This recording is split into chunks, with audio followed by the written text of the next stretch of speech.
La mar és un regal i hem d'aprendre a viure d'ell sense exhaurir-ne els recursos ni malbaratar-los. Hem d'evitar l'abocament de deixalles i contaminació.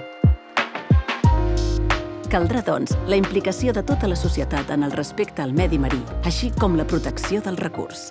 Cal destacar la gran sensibilització dels pescadors en la preservació de l'ecosistema.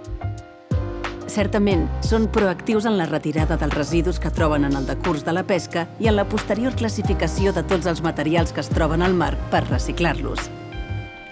És necessària la responsabilitat de tothom, que ningú quedi exclòs de la presa de decisions en la gestió pesquera i les polítiques marítimes. Des de fa uns anys s'han posat en marxa els comitès de cogestió, on treballen conjuntament tots els actors implicats en la pesca, pescadors, confraries i les seves federacions, entitats socials de defensa del medi ambient, científics i la pròpia administració. Perquè tothom pugui estar-hi representat, perquè tothom se senti implicat i perquè tothom assumeixi la seva part de responsabilitat. Perquè la pesca sigui cada vegada més sostenible, perquè el nostre mar és cosa de tots. Sostenibilitat i governança, proximitat i qualitat, tradició i innovació. Binomis inseparables de la nostra cultura. La cultura de les coses ben fetes.